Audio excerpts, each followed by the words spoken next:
10 women and 10 very different stories. Some fictional, one very real, some familiar, and some perhaps less so. The only thing they really have in common is that each of them made me curious. So, settle in.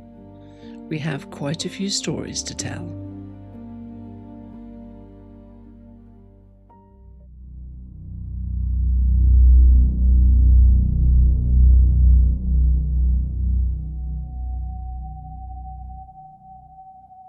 A ship drifts through the darkness like it's half asleep. Space is quiet. Really quiet. 7 people wake up. They think they're safe. They're not. And right in the middle of it is a woman who changed a whole genre. This is Ellen Ripley. She was never meant to be a lesbian icon. She wasn't even meant to be a woman. And yet, here we are. And sci-fi was changed forever. When Alien was written, Ripley was written as a man. Not for any specific reason, it's just how things were back then. That was just how Hollywood worked. Most heroes were men, most workers in space were men, and most survivors were men. Ridley Scott, however, decided to fly in the face of convention and defy sci-fi stereotypes by making her a woman. The filmmakers also originally wanted a sex scene between Dallas and Ripley, not because the story needed it at all, not because it told us anything about her, but just because Hollywood assumed that if a man and a woman were alone in space, something romantic should happen. Sigourney Weaver fought that idea. She fought it hard, and she won. And that choice has reshaped Ripley forever.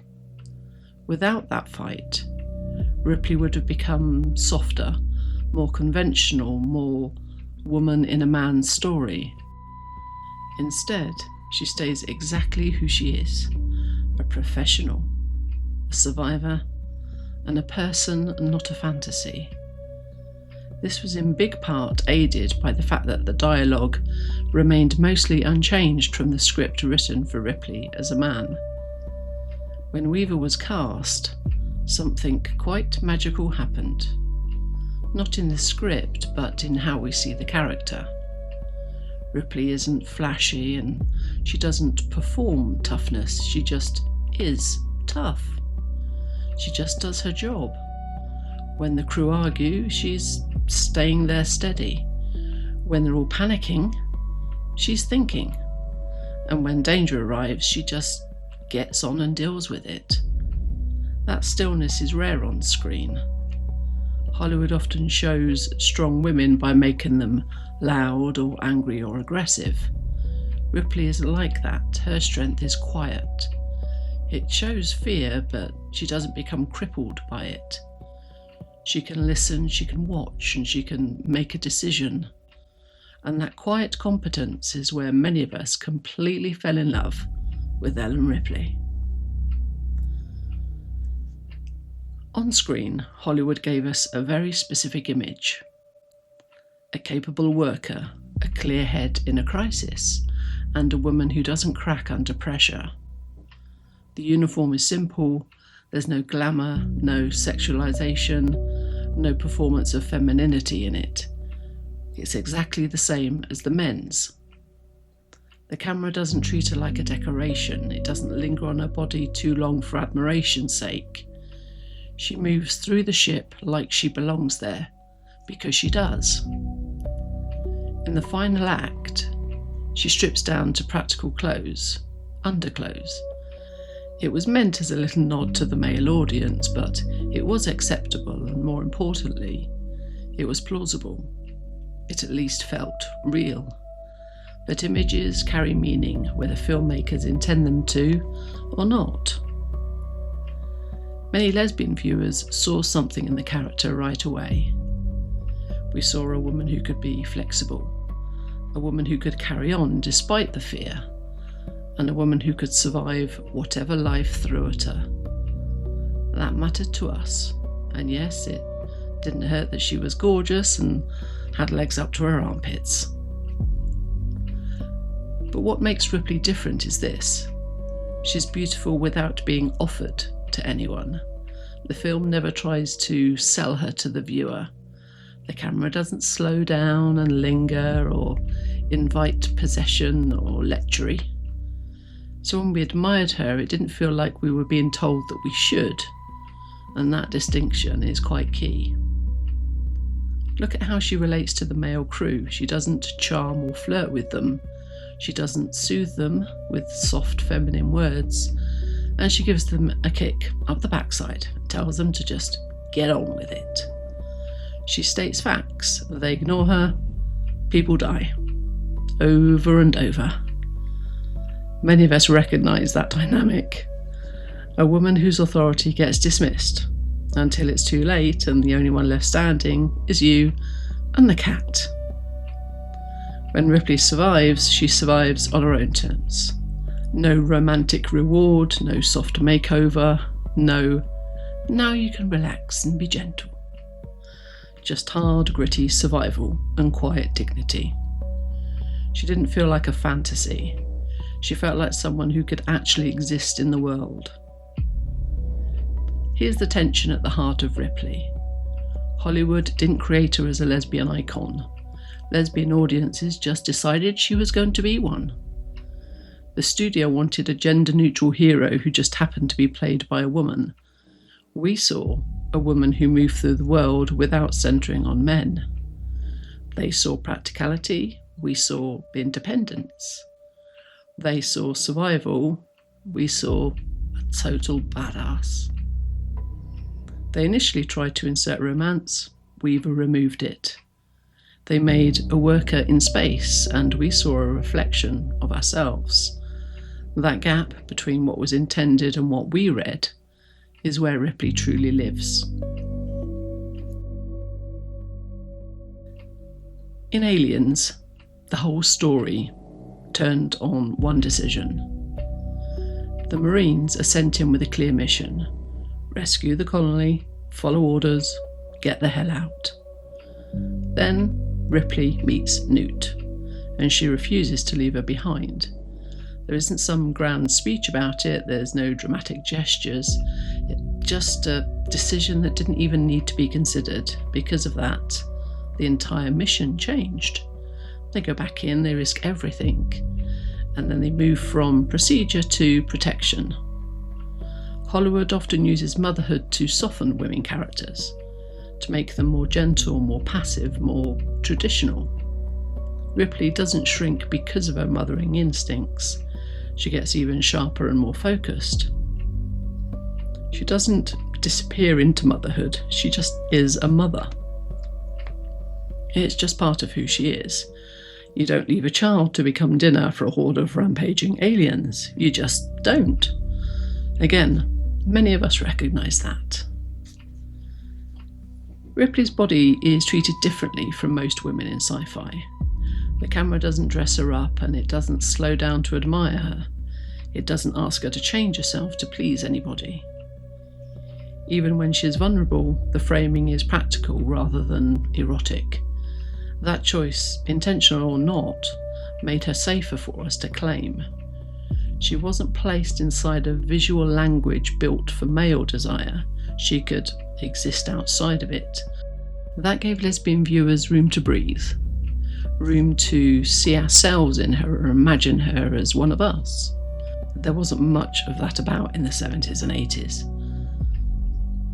Ripley's power comes partly from accident. She wasn't designed as representation, and she wasn't written to speak for us specifically. And she definitely wasn't crafted with us in mind. And yet, somehow she ended up being all of those things. Sometimes representation arrives loud and deliberate, and sometimes it arrives quiet and unintended. Ripley belongs to the second kind. Her importance isn't in labels, It's in how she behaves, how she carries herself, how she copes with adversity. That makes her more than a symbol. It makes her a model. Not perfect, not flawless, but real. After Alien, many films tried to copy Ripley. Most of them missed the point. They copied the toughness, but not the stillness. They copied the survival, but they missed out on the calm. They made women louder or sharper or flashier, but Ripley was never any of those things. Her strength was quiet and determined, and that's why she lasted. Decades later, people still come back to her, not because she wins every fight, but because she feels true. True to how power can look in a woman, and true to how many of us actually move through the world. Ellen Ripley was never in as one of us, but we adopted her anyway. Hollywood made a survivor, and we made an icon. And that accident is actually the most hopeful thing of all, because it reminds us that meaning doesn't only come from intent. It comes from however and wherever we choose to find it. Ripley drifted through space by chance, and she landed right here with us.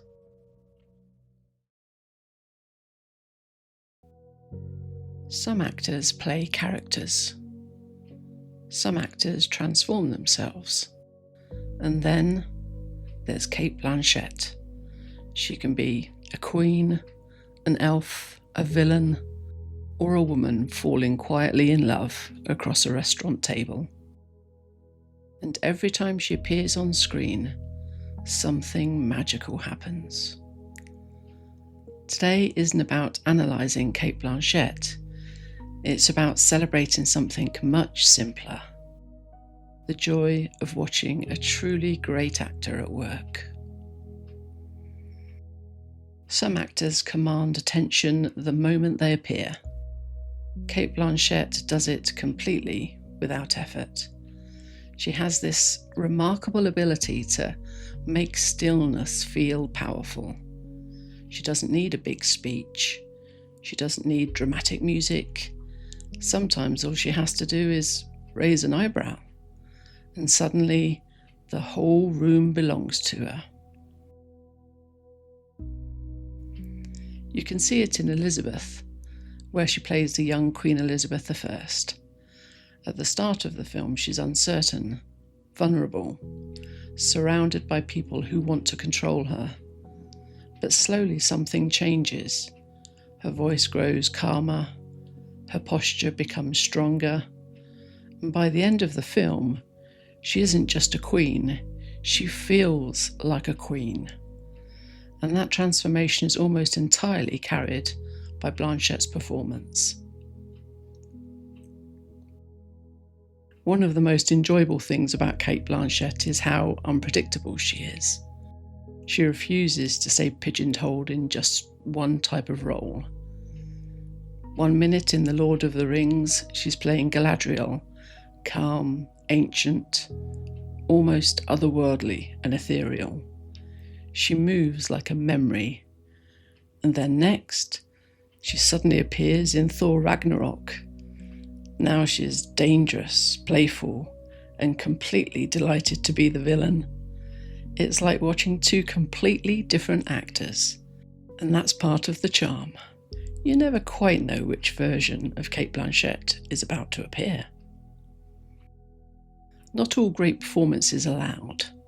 Some are incredibly gentle. And one of Blanchett's most beautiful roles is in Carol. A woman living in the 1950s, elegant, composed, careful with every word, and absolutely immaculate. But beneath that calm surface, there's a longing, hope, quiet courage. The film moves slowly, but Blanchett fills every moment with meaning. A glance across a room, a small smile, a hand resting on a table, and then there's that final scene. Carol is sitting in the restaurant, and across the room she sees Therese. And for a moment she simply looks at her. And in that one look, everything is there. Relief, hope, love. It's really quite remarkable. There's no speech, no dramatic music. It's just an expression. And somehow she manages to convey more emotion in that single look than many actors manage in an entire film. It's a perfect example of something Blanchett does better than almost anyone. She understands that sometimes the smallest moments are the most powerful, and sometimes love doesn't need words at all. There's something else that makes Cate Blanchett special. She looks like she's having fun, even when the role's serious. And even if the story is dark, there's always that spark of playfulness, that little twinkle in the eye. Take Ocean's 8. Her character is stylish, mischievous, and completely relaxed. She seems to glide through every scene. And then in comparison, you've got Tar, where she plays the brilliant but complicated conductor Lydia Tar. The role is intense and demanding, and Blanchett throws herself into it completely. And watching that commitment is quite exciting. You can feel how much she just loves what she does. There are many great actors, but very few feel as endlessly interesting as Cate Blanchett. Part of it is her range, part of it is her presence, part of it is the way she looks. But I think the real reason is something simpler. She treats every role with respect, whether she's playing a queen, an elf, a villain, or a musician. She commits fully. And that commitment invites the audience to come along for the ride. It reminds us why we love cinema in the first place, because great performances make stories feel alive. Over the years, Cate Blanchett has played queens, elves, artists, villains, and dreamers. But what really makes her special isn't the costumes or the characters. It's just the way that she brings them to life. Sometimes with power, sometimes with humour, and sometimes with nothing more than a single look across the room. That kind of acting reminds us why we love to go to the movies so much. Because every now and then, a performance doesn't just tell a story. It makes us feel something real. And Cate Blanchett has been doing that beautifully for a very long time.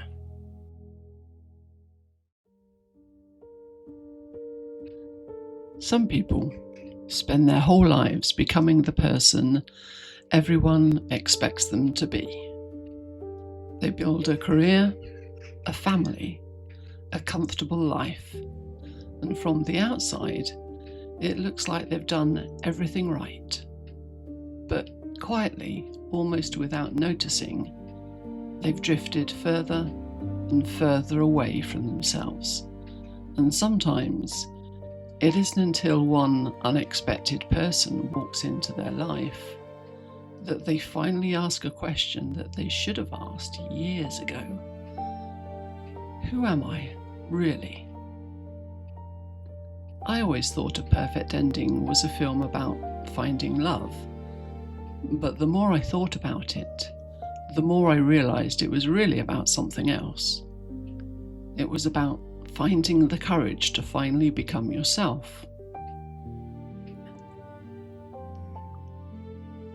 A Perfect Ending isn't a film that's remembered very often these days. And when it is, it's usually remembered as a late-life lesbian romance. Which is understandable, because on the surface, that's exactly what it is. But every now and then, a film gently asks a much bigger question than we first realise. And for me, that question wasn't about love at all. It was this: can one honest relationship help us become the person we were always meant to be? Because the more I watched Rebecca's journey, the less interested I became in who she fell in love with, and the more interested I became in who she became because of it. When we first meet Rebecca, she seems to have everything: a beautiful home, a successful husband, children, money. The kind of life many people spend years trying to build, and yet there was this sadness about her. Not because she was obviously unhappy, but because she felt like someone who'd spent so long becoming the person everyone expected her to be that she'd forgotten to ask who she really was. Watching Rebecca, I couldn't help wondering how many of us quietly drift into lives that we never consciously chose. Not because we're weak or that we lack courage, but because one expectation just leads to another. One compromise becomes the next, and then the next. And before we've realised it, years have passed. And then Rebecca met Paris. At first, it's easy to assume Paris is simply the love interest, the person who arrives to turn Rebecca's world upside down. But the more I watched, the more I started to see Paris differently. Because Paris never tried to change Rebecca in any way. She doesn't tell her who she should be or how she should live. She simply accepts her exactly as she is. And sometimes that's all another person needs. Not someone to fix them, just someone who allows them to stop pretending for a bit. Watching the two of them together, I found myself paying less attention to the romance and more attention to the conversations and the unfolding layers of their relationship. Rebecca starts smiling more, laughing more, speaking more honestly. Little by little, the woman she'd kept hidden for so many years gently begins to emerge. I don't think Paris creates that woman. I think she simply gives Rebecca permission to finally meet herself. I think that's why their relationship has stayed with me for so long and why I keep going back to this film. Not because it's a love story, it is, and it's a lovely one, but because it beautifully suggests something far more hopeful. That sometimes another person doesn't give us a new identity. Sometimes they simply give us the courage to finally live the one that we always wanted. And perhaps that's why Rebecca's journey doesn't really end with her death. Because the greatest gift Paris gives her isn't the relationship itself. It's the chance to spend the final chapter of her life as the woman she was always meant to be. And somehow, Rebecca leaves Paris with a gift as well. As the film progresses, I found myself noticing something rather lovely. Rebecca doesn't suddenly become a different person. She becomes more of herself. It happens so quietly you could almost miss it. The extra laughing, the openness, the honesty that comes. This woman who was once so in control and calculated down to every last strand of hair starts actually sharing herself and risking her vulnerability. She begins making choices for herself instead of simply accepting the ones that have already been made. It's not one grand moment of transformation, it's dozens of tiny ones, and perhaps that's how real change usually happens. Not overnight, but one honest conversation, a difficult decision, one small act of courage at a time.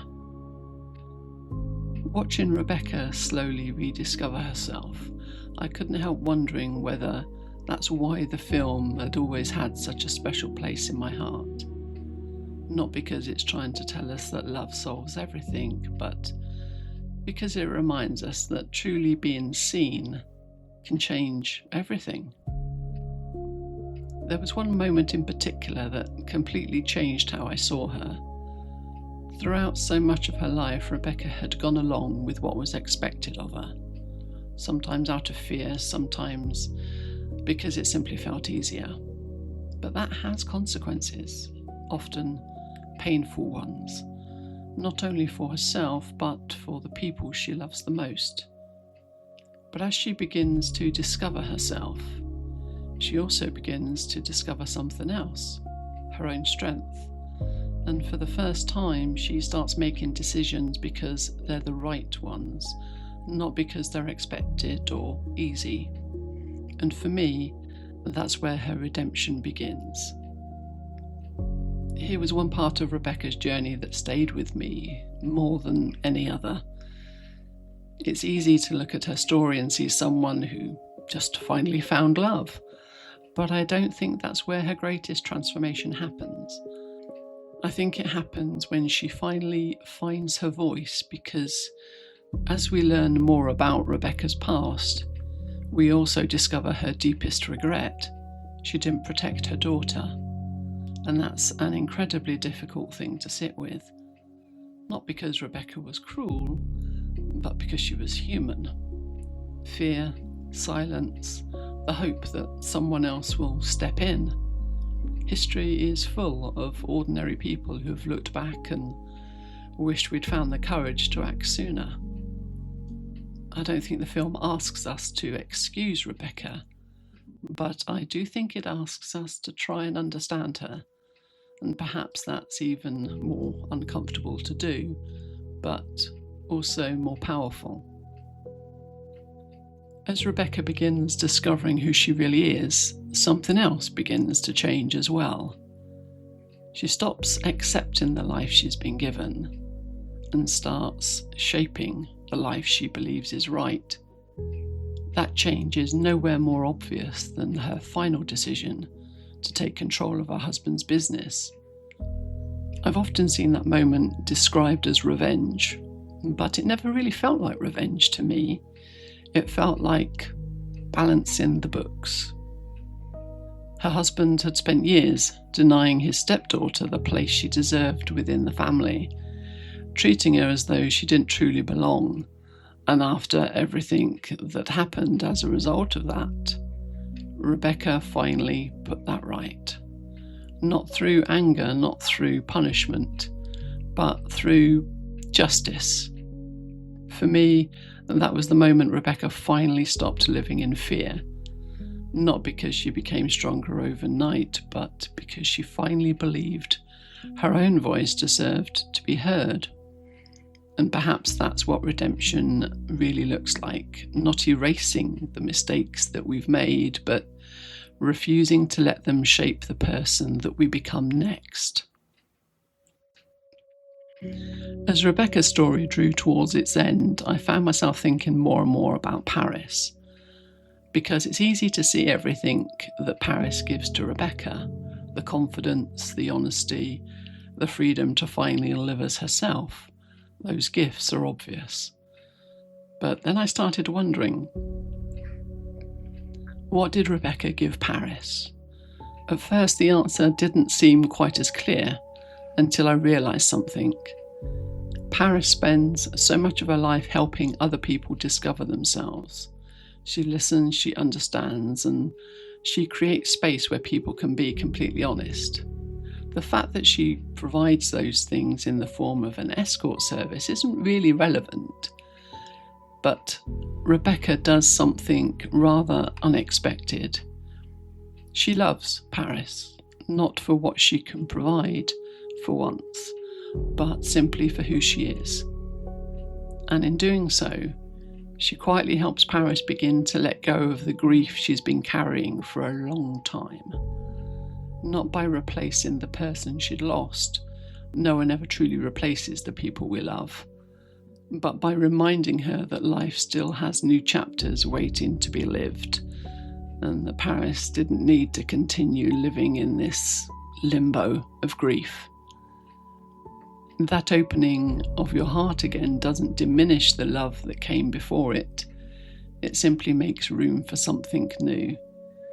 And I wonder whether that's just as life-changing, because by the end of the film, Paris isn't simply grieving the woman she's lost. She's grieving the future that they were beginning to imagine together. And yet, Rebecca leaves her with something that can never really be taken away. The certainty that she had been deeply loved. Sometimes, that knowledge is enough to shape the rest of a person's life. When I first sat down to revisit A Perfect Ending, I thought I was returning to a love story, but somewhere along the way, it became something else. It became a story about courage, about regret, forgiveness, and about finding the strength to become yourself. Even if it feels like you've spent a lifetime becoming somebody else. Perhaps that's why the ending has stayed with me for so long. Not because it's happy, not because it's tragic, but because it feels very honest. Life doesn't always give us the ending we hope for. Sometimes, the people who change us don't stay with us for very long. But perhaps that's never really been the point. Perhaps the greatest gift we can give another person isn't to change who they are. It's just to help them become more of who they've always been. Rebecca gives that to Paris, and Paris gives that to Rebecca. And in their own quiet way, they save each other. And perhaps that is why A Perfect Ending has never really felt like a story about endings to me. It was a story about beginnings. The beginning of Rebecca finally living as herself. The beginning of Paris learning that love doesn't end with loss. And perhaps the beginning of us asking ourselves a question. If we knew there was still time, what part of ourselves would we finally have the courage to become?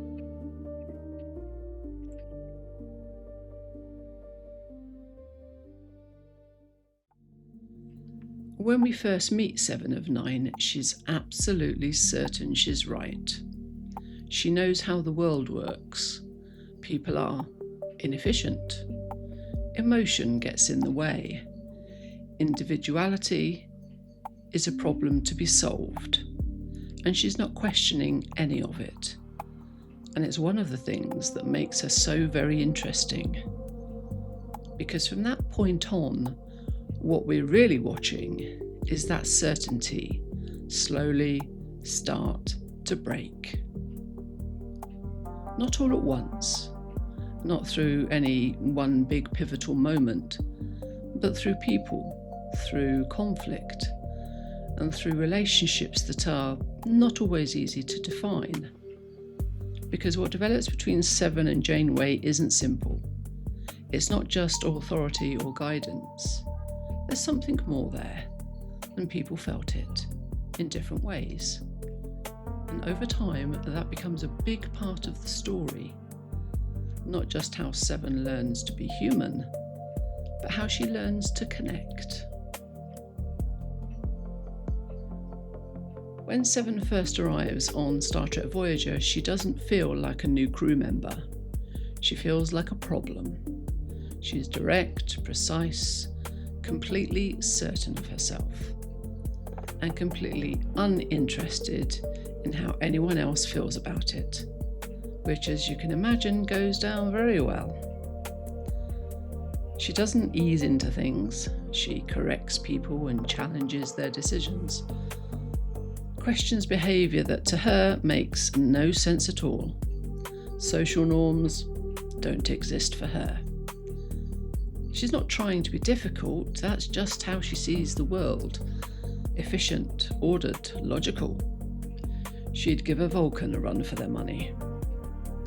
Anything outside of that feels unnecessary, or worse, it feels wrong.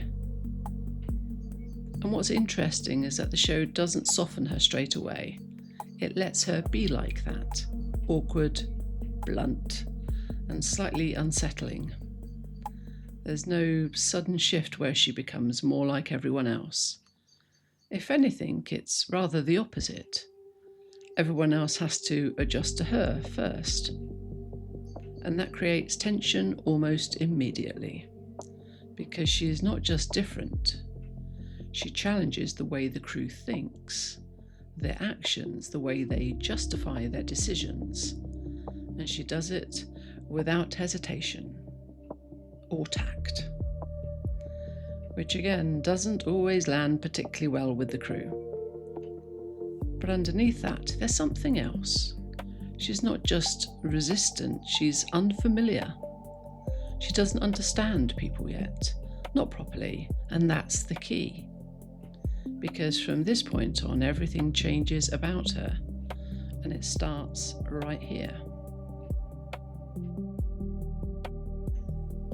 It's very easy to describe the relationship between Seven of Nine and Catherine Janeway in simple terms. Captain and crew, authority, control, someone setting boundaries, and someone constantly pushing against them. And on the surface, that's exactly what it was. Janeway gives orders, Seven questions them. Janeway insists on individuality, Seven resists it. And a lot of their early interactions are built on that tension. It's direct and often confrontational. Occasionally, a little exhausting. And yet, it never feels one-sided, because Janeway doesn't just try to control her, she invests in her. She pushes her, yes, but she also stays when Seven pushes back. Even when Seven is difficult, even when she refuses to engage, even when, frankly, it would have been easier not to. In fact, time and time again, Janeway forgives Seven's transgressions more than any other crew member. And that's where it starts to shift, because this isn't just authority, it's persistence. And over time, it becomes ever more complicated. It's often described as guidance, sometimes even as a kind of paternal relationship. And there are elements of that, most definitely. In fact, it was probably how it was intended when it was written. But it's not the whole picture. There's a tension there that doesn't quite fit into that box. It doesn't necessarily smack you in the face, but it is there. In the way that Janeway looks at her sometimes, in the way that Seven responds, or doesn't, in the space between what's said and what isn't, and that makes it quite interesting. Because the show never stops to define the dynamic clearly for us. It just lets it exist, which means people can read into it what they want. Some see structure, some see maternal caring, and some see something that feels a little more charged than that. And all of those readings sit there, all at the same time, without cancelling each other out. And that's what makes it work. Because whatever you see in it, it's clear that this relationship is important, not just to the story, but to Seven. Because this is the first time someone doesn't just tolerate her. They choose to keep fighting for her. And for someone who has spent most of her life as part of something else, just one cog in a huge machine, that's new. And it's not easy. But it is where her real change begins. If Janeway is structure, then the Doctor is something else entirely. Because with him, the dynamic shifts again. There's still resistance, of course. Seven doesn't suddenly become open or comfortable, but the tone changes. It becomes more exploratory. Partly because the Doctor approaches her differently. He's curious, interested in how she thinks, how she learns. He's not trying to control her, not in the same way, but also because he's not like everyone else. He's not human, not fully, and that makes a difference. Because for Seven, people are unpredictable, emotional, inconsistent, difficult to understand, and they take offence very easily. The Doctor doesn't. He's more structured, logical, measured. He's more Borg, if you like. Closer in some ways to what she already knows, and that makes him easier to be around. Safer, even. Not safe in a physical sense particularly, just more understandable because he's on the same journey that she is. And from that place, something different starts to happen. She doesn't feel the need to push back quite in the same way. Instead, she starts to try things.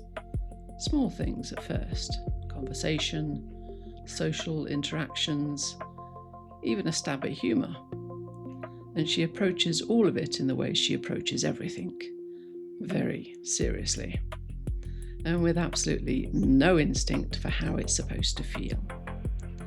Which leads to a lot of moments that are unintentionally funny. Not because she's trying to be, but because she isn't trying to be.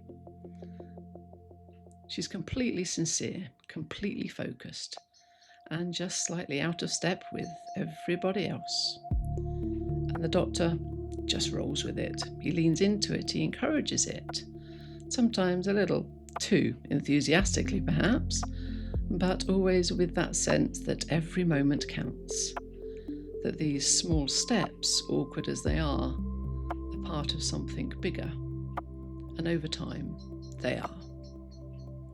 Because this is where Seven really starts to experiment, not just with behaviour, but with identity, who she is, how she presents herself, what she chooses to feel, and also what she doesn't. And none of it's sudden. There's no moment where it all just clicks into place. She's not suddenly human. It's gradual and messy, occasionally uncomfortable, but it's all growth, and importantly, it's hers.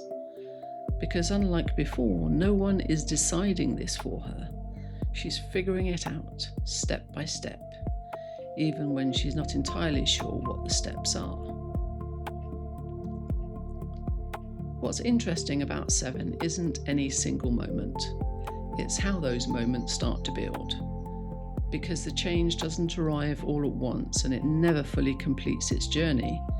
There's no clear point where everything suddenly makes sense. No moment where she becomes entirely something else. Instead, it's gradual. You start to notice small differences, the way she speaks, the way she responds, the fact that she begins to hesitate just a little bit, which for her is quite a big shift.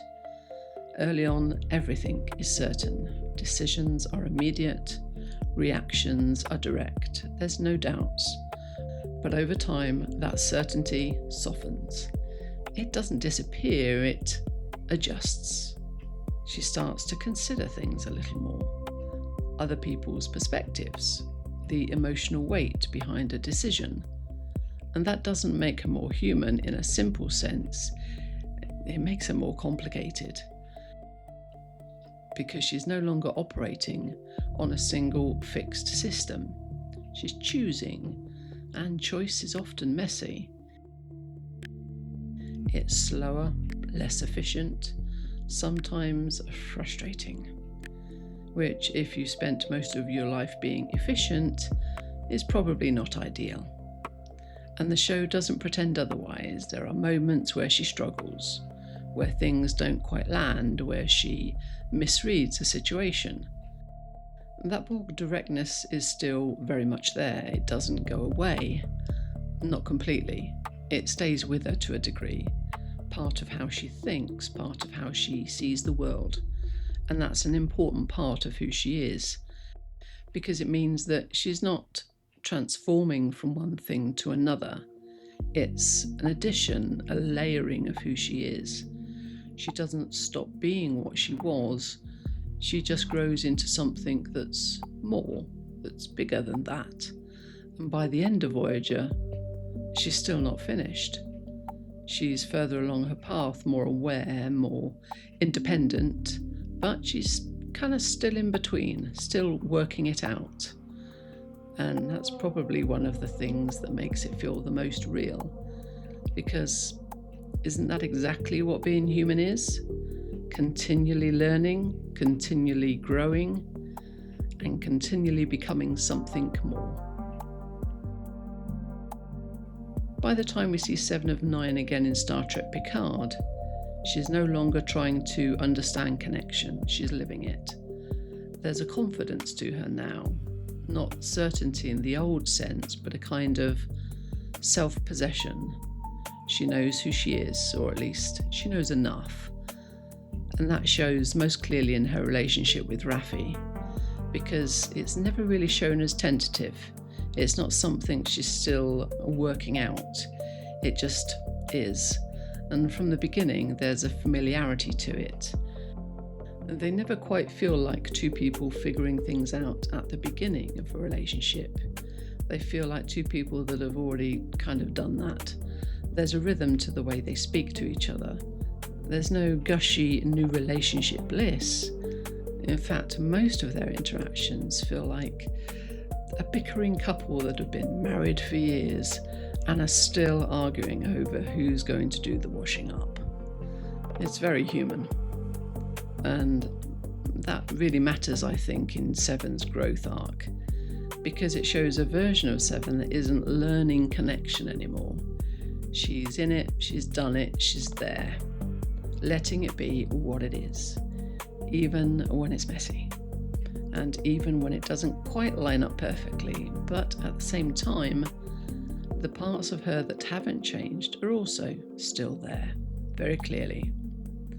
In her control, her focus, the ability to make a decision and follow through on it, even when it's a difficult or uncomfortable one, or a very final one. And nowhere does that show up clearer than with the incident with Icheb. The loss of him isn't distant, it's immediate and visceral for her, and the response is just as direct. There's no hesitation, no attempt to soften it. She does what she believes needs to be done, completely and ruthlessly and without apology. It almost felt a little jarring because it sits alongside everything else, all that connection and care, the humanity that she's built over time. But that's the point. Humans are not one thing or another. We are darkness and we are light. Those things don't replace each other, they exist together. And that balance is what now defines Seven as we see her in Picard. She's capable of deep connection, of love, of loss. And at the same time, she still carries that Borg clarity, that ability to act without doubt when something matters enough. There's another important moment with Picard that brings all of that into focus, because he understands something very specific, what it's like to have been part of something that took control away, the Borg, the collective, and what it leaves behind, or perhaps what it's taken away. There's an acknowledgement between them that neither of them came through that experience unchanged, that there are parts of themselves they never quite got back, and perhaps never will. It's not a dramatic moment in the show, but it's one of clarity, because it confirms something that Seven's story has been building all along. That this isn't about returning to who she was as Annika, or becoming someone that she was meant to be. It's about learning to live with who she is now. And by this point, she is. She's not perfect. She's not fully complete, but she's certain enough to keep going. And that's what makes it feel finished. Not because everything is resolved, but because being human doesn't need to be.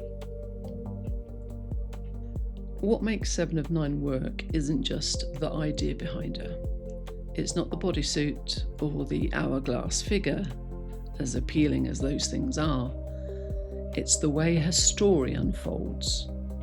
Because it doesn't rush, it doesn't try to resolve everything, and it doesn't pretend that change is simple. We don't see her become something else. We just see her become more aware, more independent, more willing to engage with things that don't come naturally to her. But at the same time, she never fully lets go of where she started, that Borg directness, the clarity, the instinct to act when something matters. That all stays.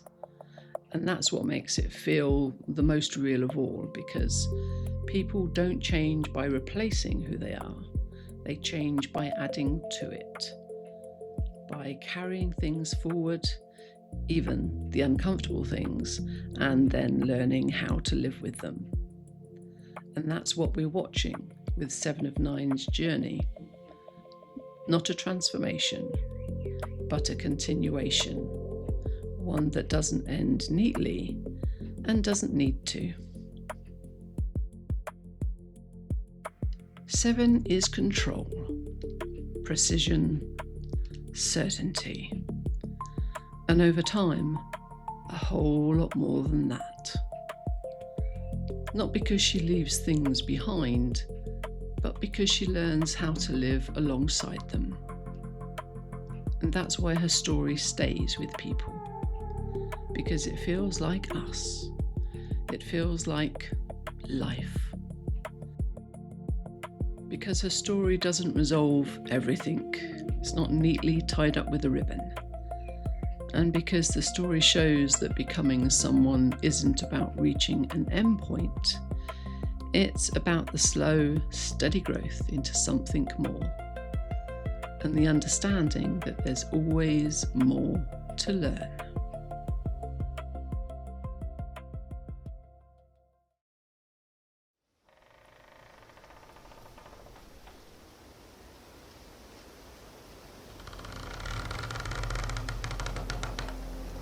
Carol Peletier might be one of the most dangerous people in The Walking Dead. She also bakes a really good cookie. And somehow, neither one feels more like Carol than the other. Maybe that's why I love her so much. Because Carol doesn't simply change as the world changes around her. She seems able to reach for completely different versions of herself, depending on what the moment needs. The frightened wife, the mother, the killer, the homemaker, the woman who wants peace, and the woman you really don't want to meet in a dark alley if you've pinched a bit of her chocolate. We usually talk about characters like Carol as if they transform, as if one version replaces another. But Carol doesn't seem to work like that. She keeps them all. And perhaps Carol's story isn't really about how much she's changed. It's about discovering just how many different Carols she can be. The Carol we meet at the beginning of The Walking Dead is already very good at watching people. With Ed, she has to be. She knows his moods. She watches his reactions. She's learned when speaking will make things worse and when saying nothing is the safer option. None of this looks particularly impressive at first. In fact, it's quite easy to mistake it for passivity. But Carol is constantly taking in information and adjusting her behaviour in response to it, even if she doesn't realise she's doing it. And she'd been doing it long before the dead started shambling about, causing a ruckus. Living with Ed probably gave her rather more practice than anyone would wish for. But here's the interesting bit. Carol never loses that ability. What changes are her options. At the beginning, reading a dangerous situation usually tells Carol to stay quiet, avoid attention, and try not to make things worse. Later, the same instinct can produce a very different answer. Sometimes Carol disappears into the background. Sometimes she makes herself look harmless, sometimes she talks, sometimes she lies, and occasionally she concludes that setting something on fire is probably the most sensible course of action. The response changes, but the question underneath doesn't. What does this situation need me to be? Early Carol has very few answers to that question, but later Carol, well, she'll have a lot more. Then Carol loses her daughter, Sophia, and something begins to change. Until this point, two of the biggest roles in Carol's life have been very clearly defined.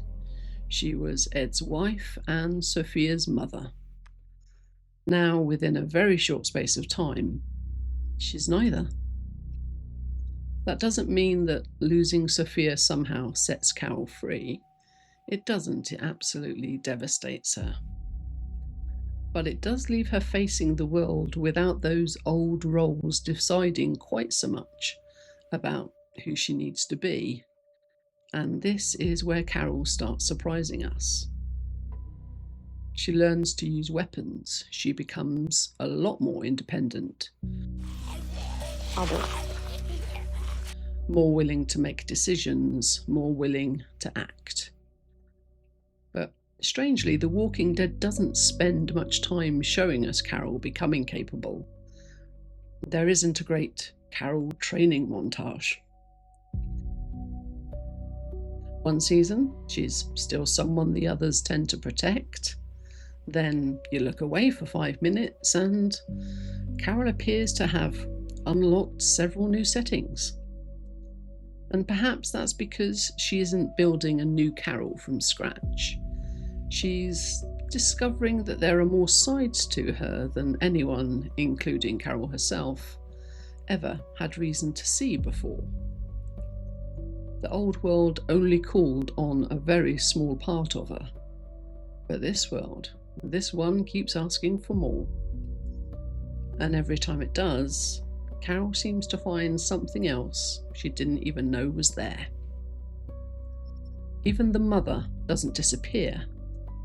Carol starts looking out for everyone else's children. But Mother Carol, well, she's changed too. With Sophia, protecting her meant trying to keep danger away, protecting her innocence. In this new world, Carol begins to understand protection differently. Now, Mother Carol secretly teaches children how to use weapons and how to defend themselves, how to survive. It's the same instinct, but it's a very different mother. And that's something that Carol will do again and again, even when the situation asks something much harder of her. When Lizzie kills her sister, Micah, Carol is faced with a child she loves, but one she no longer believes can safely be around other people. And Carol makes an almost unimaginable decision. She kills her. Not because Carol stopped caring. No, that's precisely why this was so difficult. The part of Carol that nurtures and the part capable of killing aren't taking turns here. They're both involved in the same decision. She believes that she's protecting everyone else, including baby Judith, and she's willing to do something terrible to achieve that protection. It's one of the first times that we really see just how far Carol can go when she decides something has to be done. And importantly, it doesn't turn her into someone else. She carries it with her. When an old version of herself no longer fits the situation, Carol doesn't necessarily throw it away, she adjusts it. A frightened woman can become the woman who acts. The mother who shouted a child can become the mother who teaches children to fight. And the woman who loves and protects can also become the woman capable of making a terrible decision in order to protect others. And before long, Carol is discovering something rather extraordinary. There isn't just one version of her waiting to deal with whatever comes next. There are lots of them, which is fortunate because eventually one of them is going to need a rather large explosion.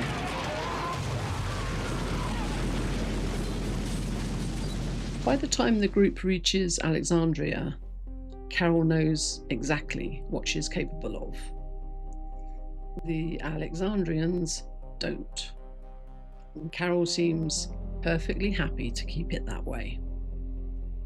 So while Rick is busy looking like a man who hasn't slept properly since 2010, Carol does something rather clever. She gets a cardigan.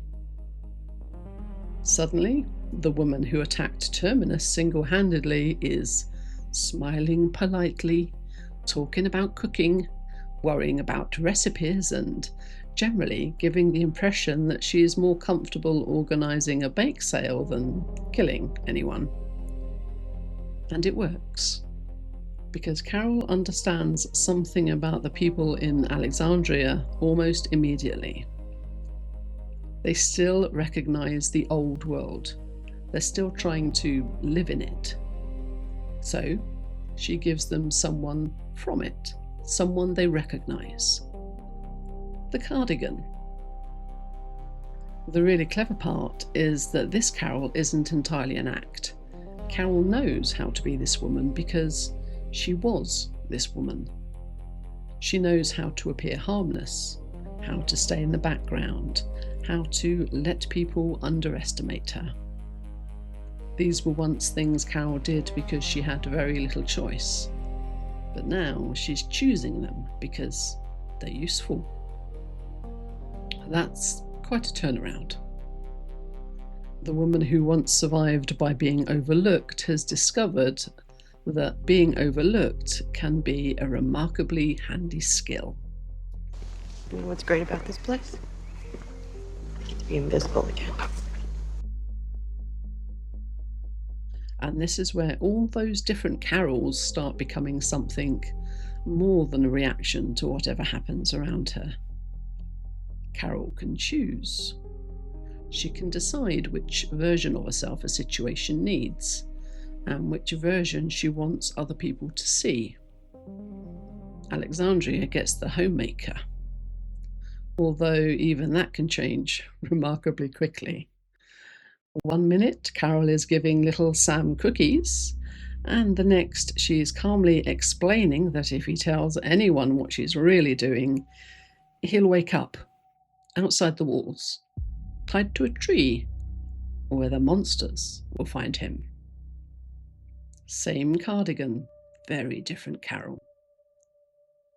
And that's perhaps the best demonstration of what she's learned, and the most amusing.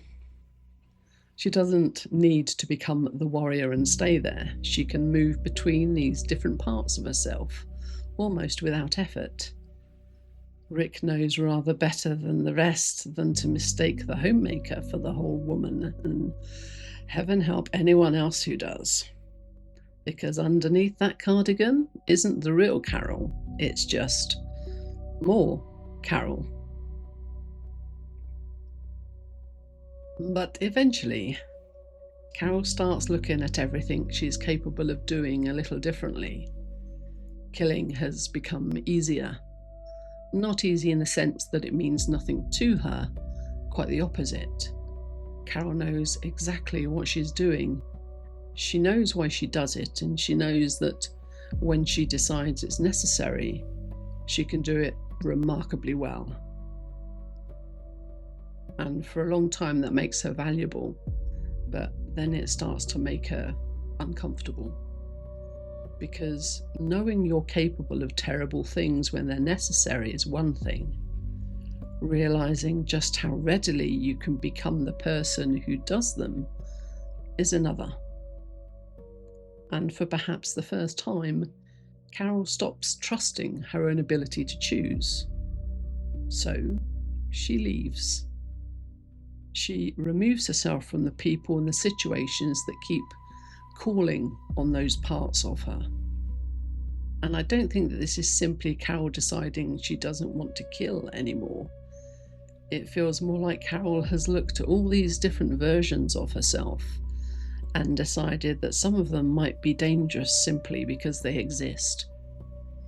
The old rules from an old world start creeping back in. Good people don't do these things. People who can kill this easily should frighten us.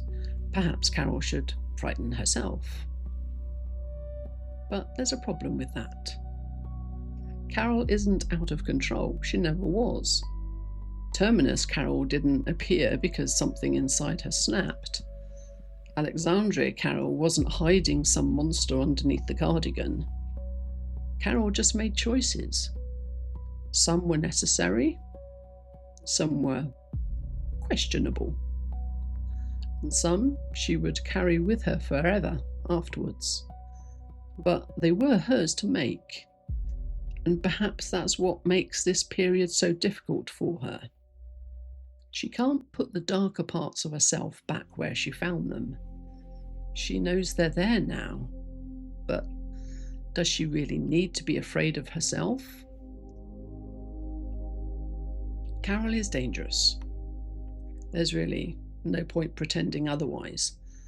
But now we've seen what she can do when she decides something needs doing. But being dangerous isn't the same as being a danger. And perhaps that's something Carol has to learn about herself. Because the frightening parts of Carol don't simply take over. She chooses them.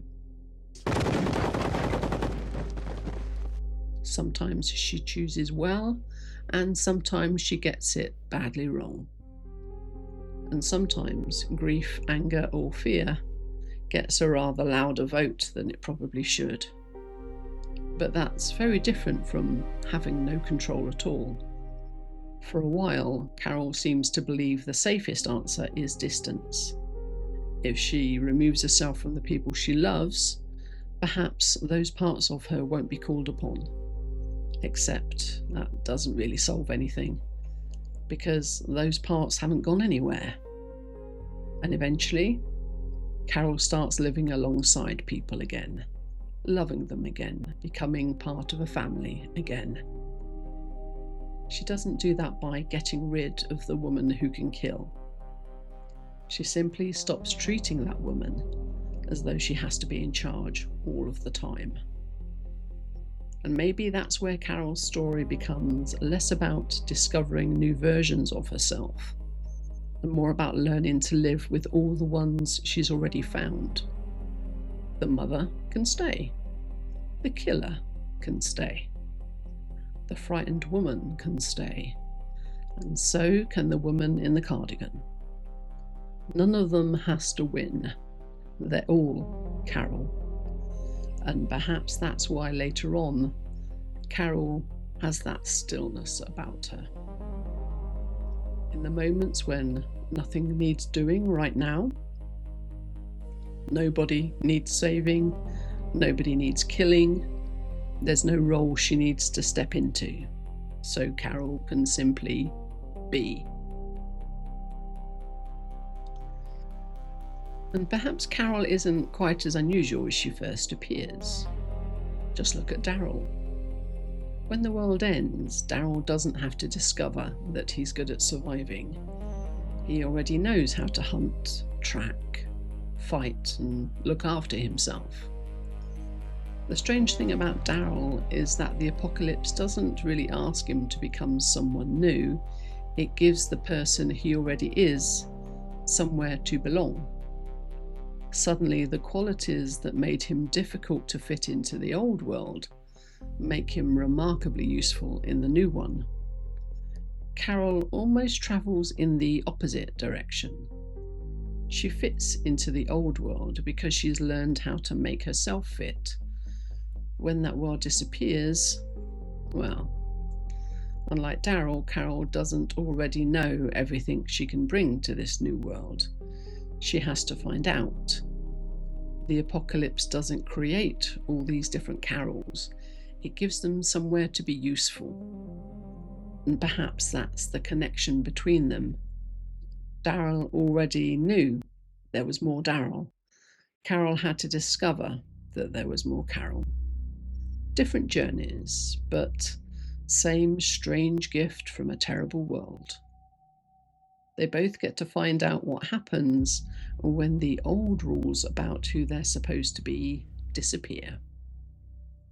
And maybe that's why Carol's story feels bigger than the apocalypse. Because most of us do this too, to a degree. Our lives call on different parts of us. The professional part, the parent, the friend, the frightened one, the confident one. The person who somehow takes charge when everything goes spectacularly wrong. They're not different masks we put on and take off. They're us. Carol's world just gives her considerably more dramatic reasons to discover them. Most of us can probably get through the week without blowing up Terminus, and that's probably for the best, but perhaps that's what makes Carol so fascinating. She starts as a woman who seems to have very few ways to be, and gradually discovers that there are far more Carols than anyone realised. Not one real Carol underneath all of the others, just Carol. Which leaves me wondering, how many parts of ourselves have we simply never had the reason to meet?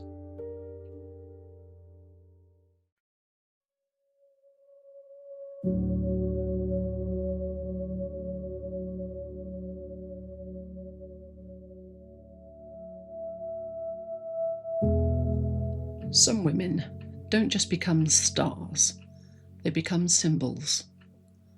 But symbols don't mean the same thing to Hollywood as they do to the people who love them. Gal Gadot was sold to audiences as a modern, polished female hero, strong but safe and easy to like. But for many lesbian viewers, she came to represent something different. So this isn't a story just about Gal Gadot. It's a story about how mainstream culture can accidentally create lesbian icons and why people connect with them so deeply. In this series, I want to look at how public images are built, how lesbian audiences read them, and what the gap between the two things tells us about power, gender, and belonging. Gal Gadot is a good place to start. Her image is very clear and iconic. Reactions to her have been quite divided, and the space between those two things can tell us an awful lot. When Gal Gadot stepped into the role of Wonder Woman, she wasn't just cast as a character. She was positioned as a symbol of a certain kind of modern woman. Not rebellious, not messy, not radical. She was clean, controlled and elegant. Strong, but not too strong. Hollywood has a very specific version of empowered woman. She must be disciplined, composed, reassuring. She wears armour, but she smiles. She fights, but she stays graceful. She pushes back, but only within safe boundaries. Gadot fit that vision almost perfectly. Visually, she embodied a kind of polished strength, tall, athletic, statuesque, but never overly aggressive. Her Wonder Woman wasn't framed as wild or unpredictable. She was framed as noble, balanced, and in control. The costume reinforced this. The suit didn't look rough or messy. It didn't look rebellious or dangerous. She wasn't a vigilante. It looked neat, symmetrical, and very carefully designed. Power as something beautiful to look at, not something that disrupts. Strength wrapped neatly. This wasn't accidental. It was branding. Gadot's Wonder Woman was designed to be a safe feminist hero for a broad audience. Empowering but not uncomfortably so. Inspiring but not too confrontational. Powerful but not too outside of the box in regards to traditional ideas of femininity. Outside of the films, Gadot's public image followed the same pattern. In interviews and public appearances, she was calm, dignified, and carefully media trained. She didn't court controversy and she didn't present herself as a rule breaker. She wasn't positioned as someone challenging the system. She was positioned as its most polished face. In other words, Hollywood didn't present Gal Gadot as someone pushing against mainstream norms. It presented her as the ideal, disciplined, elegant, powerful, and unthreatening. If empowerment came in a gift box, this one was wrapped to utter perfection. Yet, while Hollywood was carefully crafting this image, lesbian audiences were reading something else entirely. Not everyone embraced Gadot, and that's okay. But for many, her appeal didn't come from the story Hollywood was telling. It came from what viewers saw in her. Visually, Gadot's physical presence carried a particular kind of authority. She moved calmly and confidently, but she wasn't flirtatious and she wasn't doing things just for show. For some viewers, that didn't read as traditional feminine charm. She wasn't trying to beguile everyone. It felt closer to a familiar kind of quiet self-possession. Her body language, upright, grounded, assured, matched an archetype that has long existed outside of mainstream culture. The woman who doesn't change herself just to please others, and the woman who doesn't make herself smaller just to be liked. The suit took on a different meaning too. What Hollywood meant as sleek empowerment could be read another way. Not as simple femininity, but as a kind of power that sat somewhere in between. In fan spaces, this showed up in edits, memes, and admiration. But it wasn't just about attraction, it was about recognition. Gadot's Wonder Woman wasn't just seen as a hero. She was seen as someone who echoed familiar lesbian archetypes. Strength without showing off, and presence without the need to put on an act. And this is important. It wasn't about saying lesbians liked her because she's attractive. That pretty much does go without saying.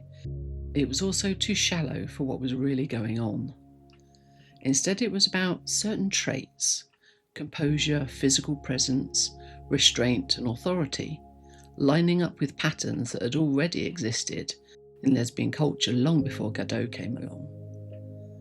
For many lesbian viewers, Gadot didn't just look like a hero.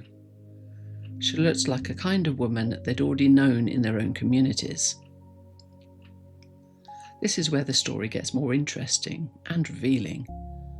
Hollywood wanted Gal Gadot to be a safe, universal symbol of female power, a hero everyone could admire, a version of strength that didn't upset mainstream expectations too much.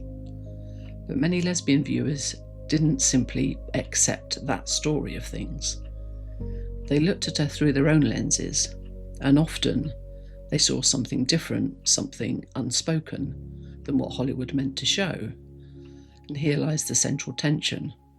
On one side, a carefully managed image designed for mass appeal, and on the other side, an audience that refused to take that image at face value, and instead chose to make it into what resonated for them.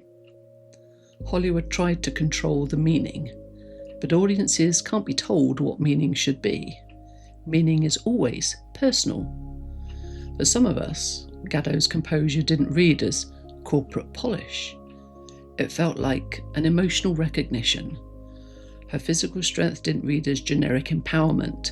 It felt like a strength many lesbians understood, the experience of choosing your own path, your own style, regardless of what you're told you should be. At the same time, this tension explains why Gadot has been quite divisive.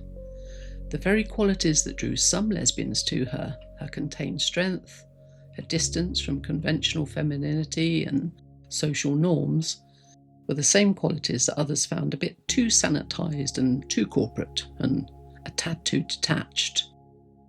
And this is the core insight of the series. Lesbian icons are rarely created on purpose. They emerge somewhere in that gap between what the industry wants and what the audiences need. Gal Gadot didn't become a lesbian icon because Hollywood set out to make her one.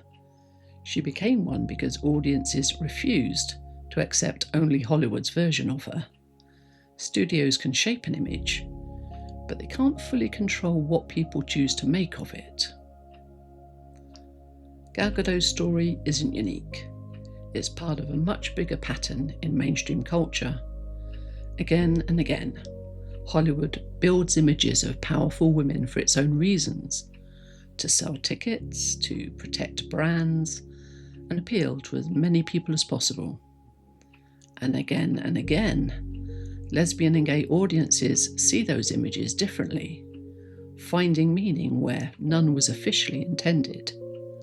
This is how lesbian icons are made, not handed down from above, but claimed from below.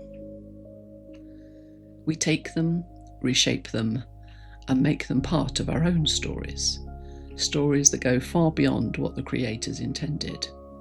So, Gal Gadot is not just a celebrity, she's a case study, a window into how culture creates symbols, how audiences reinterpret them, and the meaning is always up for debate. Because lesbian icons are rarely given, we take them, we remake them and reimagine them because we need them. And maybe that's the quiet heart of it. Images are created in one place, in studios, marketing rooms and on film sets, but their meaning really takes shape somewhere else, with us, the people who watch them. They don't just sit on a screen, they end up living with us in how we see ourselves, how we recognise one another, and in the stories we choose to keep. Gal Gadot's Wonder Woman is just one example of that ongoing exchange between industry and audience. A reminder that meaning is what we make of it.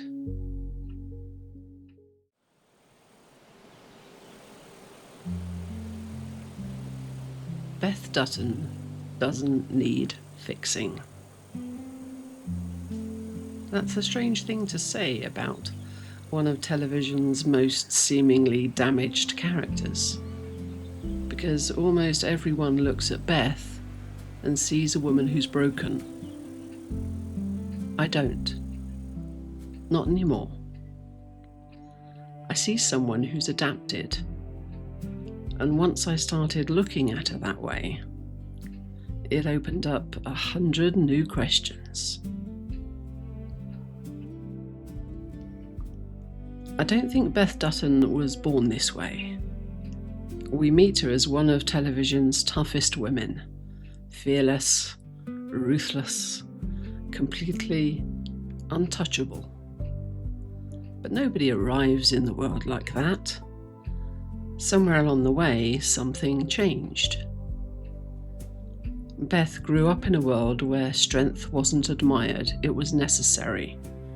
Violence wasn't unusual, weakness had consequences. And from a very young age, she learned that surviving often meant adapting. I don't think her mother simply taught Beth to be strong. I think she taught her something much more dangerous, that vulnerability comes at a cost. There's a scene when Beth is still only a teenager where you already sense something has changed.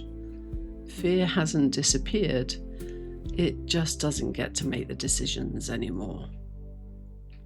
Children rarely choose the world they grow up in, but they become remarkably good at adapting to it, and sometimes those adaptations work so well that we never stop using them.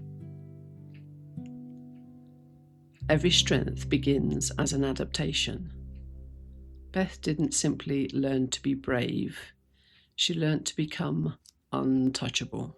And perhaps that's where we make our first mistake. We look at the armour and assume that it's the tragedy. But I don't think it was. I think the armour was the solution. But what happens when the thing that kept you alive at 15 is still protecting you 30 years later?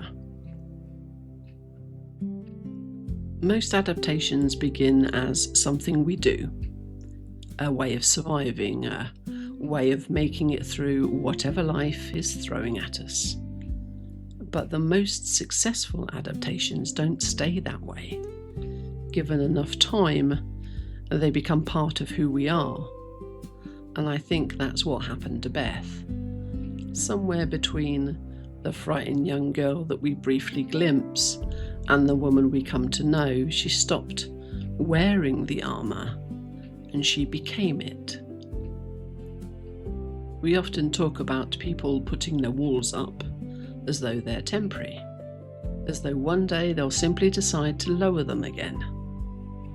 But what if those walls are built while you're still a child? What if you spend decades living inside them? At some point, they're no longer walls, they're home. And perhaps that's why Beth truly fascinates me so much.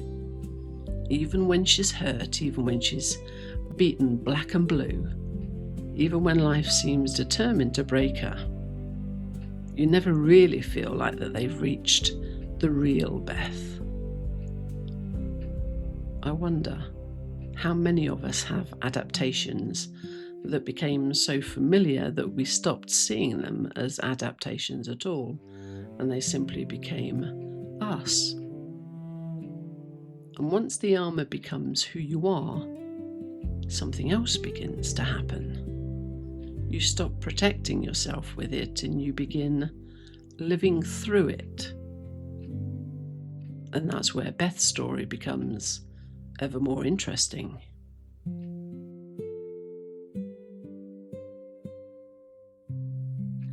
Once the armour becomes home, something else begins to change. Most of us walk into a room wondering what people will think of us. Are they going to like me? Am I saying the right thing? Does my bum look big in this? Our attention is often on ourselves, and we miss so much because of it. But Beth's attention is somewhere else entirely. She is watching everyone around her, and that's what makes her so compelling to watch. People often describe the character as ruthless, but I'm not sure that's quite right. Ruthlessness suggests someone who enjoys causing pain. Beth rarely seems interested in pain for its own sake. Well, maybe occasionally. But what she really wants is an outcome. And if she's going to reach the outcome that she wants, she first has to understand the people that are standing in her way.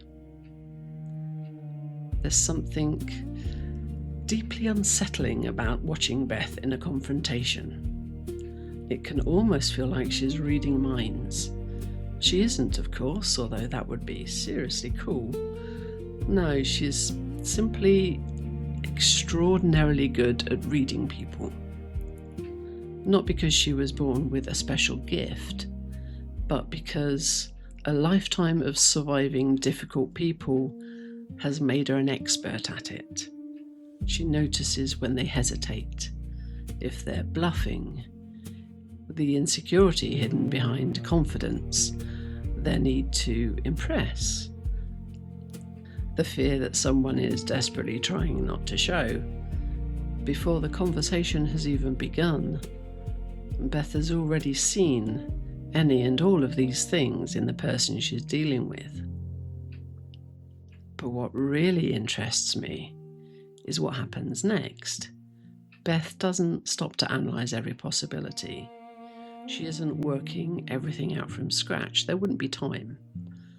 What she does is she recognises patterns that she's probably seen a million times, that they've become instinct.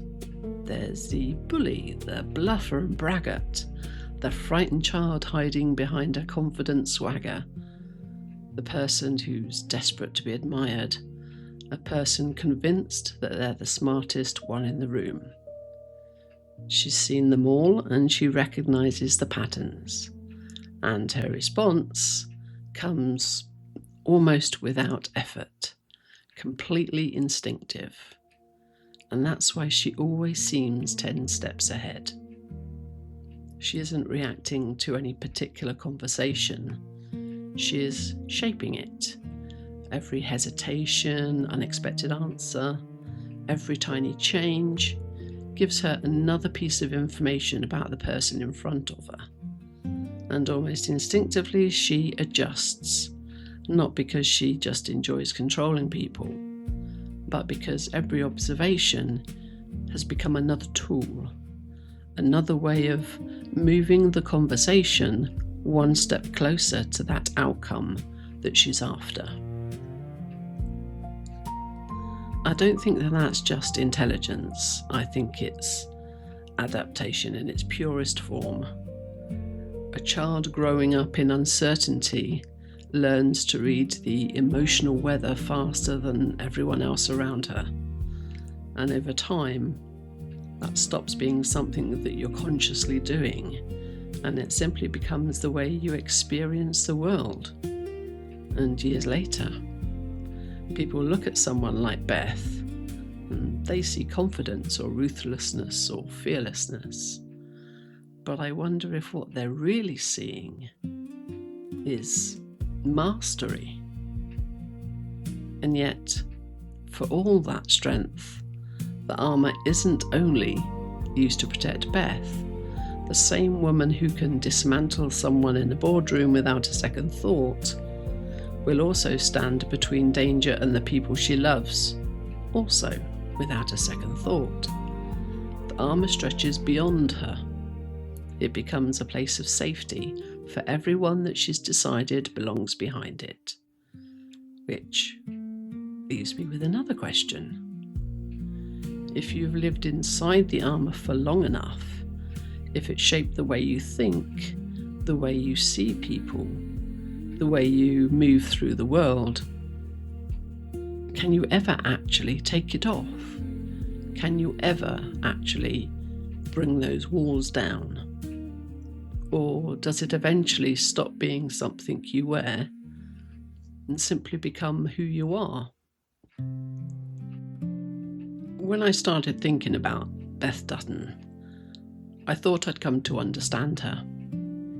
I thought the answer was armour. It seemed quite obvious. Everything about Beth feels protected or protective. She's untouchable, deliberately unreachable. But the longer I spent thinking about her, the less that explanation seemed to fit. Because the armour doesn't explain everything going on. It doesn't explain the way she is with Rip or Carter, or the people she chooses to protect. It doesn't explain why she can read people with such accuracy, or why she commits so completely once she decides someone belongs. And the more I watched and the more I thought about it, the more the word itself just started to feel too small. And maybe that's the most fascinating thing of all about Beth Dutton. Every time I thought I'd found the right word, she seemed to just step beyond it. armour, strength, control, even mastery. Each one explained something, but none of them explained all of it. And maybe that's why we're so drawn to her. Not because we've solved her, but because we haven't. Because every time she begins to make perfect sense, another layer quietly appears underneath. I started this journey looking for an explanation. Who is Beth? Instead, I found a woman who became more interesting the longer I stayed with her. And perhaps that can be enough. Not every story needs to end with a tidy little definition. Sometimes it's enough to simply understand someone a little more deeply than we did before, and then leave, with the fire of unanswered questions still burning bright.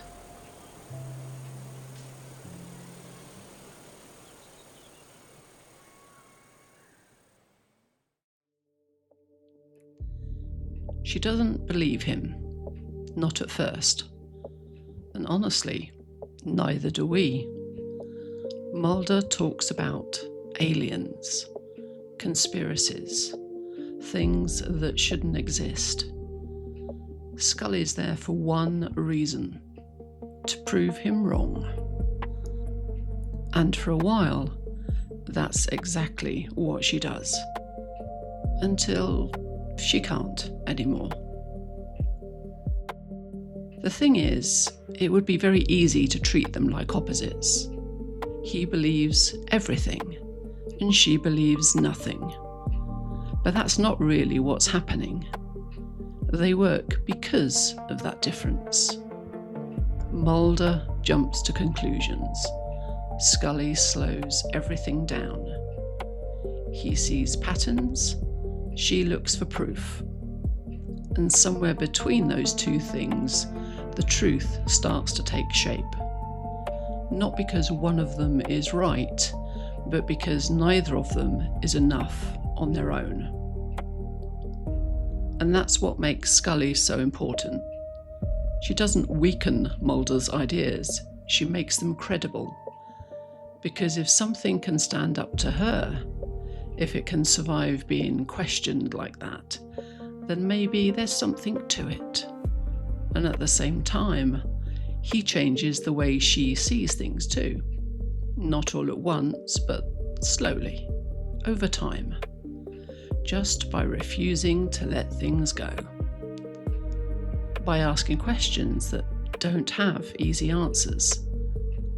So it stops being about who's right and who's wrong, and starts becoming something else, a kind of balance, where belief and doubt are both needed. And Scully never lets go of her side of that. She keeps asking for proof, keeps pushing back, even when things start to feel a little less clear than they used to. It doesn't happen all at once. There isn't a single moment where everything suddenly changes one way or another. It's smaller than that.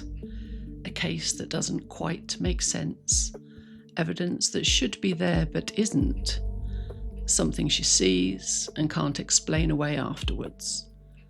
And at first, she does what she always does. She looks for another answer, a better explanation, something that fits. Because that's how she works. If something doesn't make sense, it means you haven't understood it yet. Not that it's impossible. But over time, those moments start to add up, and the explanations don't always come. And that's where the interesting stuff lies, because she doesn't suddenly switch sides, she doesn't turn into a believer, she just hesitates, just slightly. In the way she responds, in the way she looks at something before she dismisses it. And for her, well, that's new. Because for someone like Scully, Certainty is everything. She's a scientist. It's what keeps things stable. It's what makes her world make sense. But now, it's not quite as solid as it used to be. But she doesn't let go of the scientist within. She holds on. She keeps asking the same questions, keeps looking for the same answers, even when she's not entirely sure they're going to be there. Up to this point, everything she's dealing with is out there. Cases, other people, things that she can step back from and look at properly. And then things change. It stops being something she's observing and starts being something that's happening to her. And that's a very different position to be in. Because all the things that she relies on, the distance, the evidence, being able to stand back and make sense of it doesn't quite work the same anymore. She can't step outside of it this time because she's in the middle of it. And the most interesting part isn't really what happens, but it's how she starts to handle it. Because she doesn't suddenly fall apart. She doesn't change into something else. She just keeps going, still asking questions and still looking for answers, even when she's the one that just doesn't have them. And that's where the human part of the scientist lies. She just carries on even when things unravel a bit in her very ordered existence. And over time, it's that which really starts to shape her. So, by the end of all of this, she hasn't really become what you might expect. She doesn't turn into Mulder. She doesn't suddenly believe everything he believes. And she doesn't let go of who she was at the start either. She's still very careful and still questioning. She's still looking for something she can actually prove. But at the same time, because things aren't as clear as they used to be, there are things she's seen and things she's experienced that don't quite fit neatly into her world anymore. And she doesn't get to resolve it. She doesn't find a clean answer that makes everything make sense again. So she has to carry both. The part of her that really needs the evidence and that part of her that knows that not everything is going to be explained away. And that's really what the journey is about. Not moving from one side to another, but learning how to exist somewhere in between. And that's why she works really well as a character. Because she doesn't give you all the answers. She gives you a way of dealing with not having one and coping with the frustration that comes with that. She keeps asking her questions, even when she knows they might not lead anywhere, but she keeps going anyway. And doesn't that feel a lot closer to real life?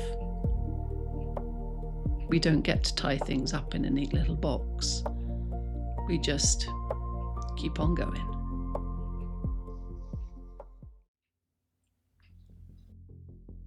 Sarah Connor was written as a woman trying to survive something impossible to imagine.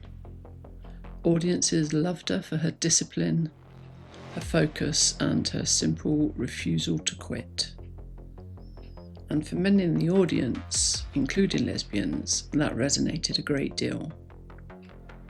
Today we're looking at Sarah Connor primarily through Linda Hamilton's performance and why that performance had such an impact on so many people. In the first Terminator film, Sarah Connor is ordinary. She's a waitress, friendly, nervous and funny. Linda Hamilton plays her with warmth and confusion. You can see the shock when her life breaks. That first film matters because it shows where she came from and what she loses: safety, trust, and the simplicity of an ordinary life. Many people connect with that story. The moment that life changes forever and you can't go back. For some lesbians in particular, that change is very familiar, growing into a new life and coming from a life that we can't return to. Sarah survives, but she's not the same woman anymore. In Terminator 2, this is where Sarah Connor becomes something new. It's also where lesbians really sat up and took notice of the character and the actress. This is where Sarah Connor transformed from just female supporting character to lesbian icon. Not because she was glamorous or cute, but because she was prepared, confident, and very sexy. Linda Hamilton trained hard for this film for months, and she didn't want to just play at being tough. There were no fake bodysuits like you see today, just real muscles and real strength. She looked ready. She looked real. And that really opened up the idea of how we defined female strength and beauty. The asylum escape. The image we're given is Sarah Connor doing pull-ups on a metal bed frame that looks like it failed a safety inspection in 1974. Her arms are shaking, her eyes are calm. Later, she tricks the guards, steals a paperclip, and walks out with a fire extinguisher like she's late for an appointment. Linda Hamilton plays it quietly. No hero pose, just focus and a great deal of panache. Audiences saw commitment in her, a woman preparing for something terrible, armed with a paperclip. Anyone who has trained for a goal knows that routine. One more rep, one more try, one more day. And for many of us, that stubborn ritual felt close to home. Learning confidence slowly, in private and without applause. The hospital calls her unstable, crazy, in fact. Society has often called strong women frightening, especially women who don't care what other people think. But Sarah Connor is not crazy. She simply knows something the doctors don't. In the playground dream, we see children playing, sunlight, a quiet park, then that blast, the fence, the fire melting, everything. Linda Hamilton shows terror without shouting, just shock, grief, and rage. We saw a woman carrying fear alone, protecting a future that no one else believed in. And many lesbians recognise that too, trying to build a life that others say is unnecessary or wrong or impossible. But we hold out hope anyway. Everyone keeps telling Sarah she is paranoid, that she has literally lost her mind, but she hasn't. Sometimes the world really is dangerous. Sometimes preparation is wisdom. Sarah Connor lives with that truth, even though at times I'm sure being simply crazy would have been the easier option. At the Dyson house, the image we're given is Sarah pointing a gun at Mars Dyson, hands shaking, tears in her eyes. Linda Hamilton shows a woman on the edge, trying not to fall. We saw restraint, strength that refuses to descend into cruelty. And for many in the audience, this moment really, really mattered, because protecting ourselves doesn't mean you have to lose compassion, even in the face of great fear or hate. We can be strong and still choose mercy. The film asks a hard question. Can survival turn us into what we fear? Or can we rise above it, even in the most traumatic of circumstances? Sarah Connor chose the latter, and that choice is the real strength of her character. character works really well because of Linda Hamilton. She made the strength look earned, she made it look quite easy, and she did something rare. She showed a female body shaped by work that wasn't just being used in a film for decoration. And I think audiences respected that. And many lesbians instantly resonated with it, because we see womanhood and femininity in all shapes and sizes, often outside of traditional images of how a woman should look. She kind of looked like one of us. No glamour, just effort. And also that moment where she reloads the shotgun, shouting, "Get down!" and still looks like she's thinking about tomorrow's grocery list. That mix of danger and normal life is very Sarah Connor and very attractive. In the TV series, The Sarah Connor Chronicles, we get a bit of a different look. We get a lot more depth to the character, more doubt, more grief, more thinking. We saw Sarah trying to be strong and kind at the same time. The balance felt real. Strength is not only muscles, it's also endurance. It's staying when leaving would be easier. Sadly, the series got cancelled after only 2 seasons, but it doesn't detract from the Linda Hamilton portrayal in any way. It just adds an extra layer that the movies simply didn't have the time to explore.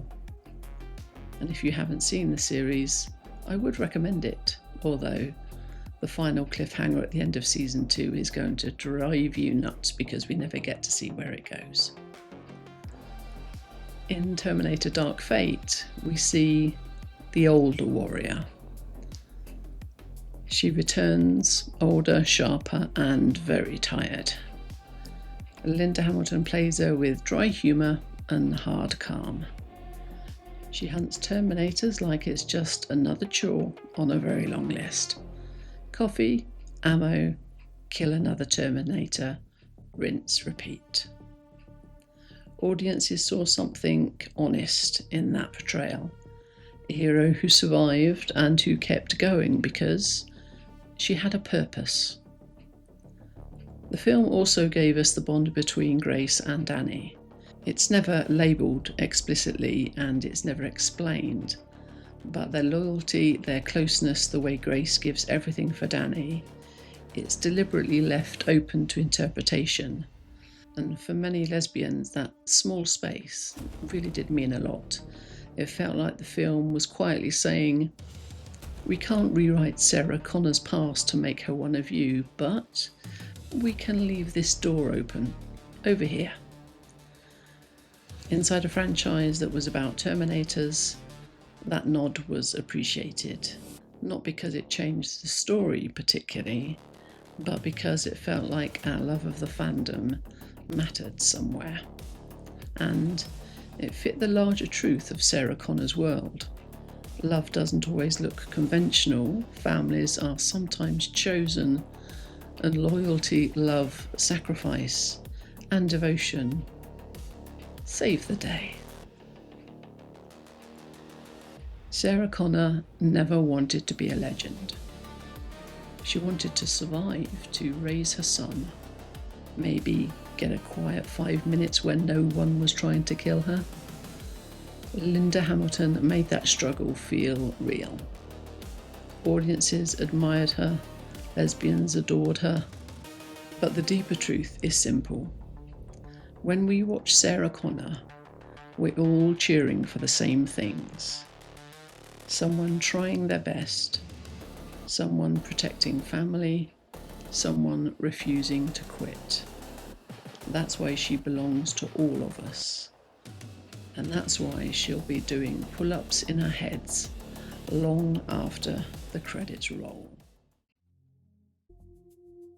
There are a lot of strong characters on television and a lot of partnerships that are fine, but very few where you watch them and think, they're not saying it, but they don't need to.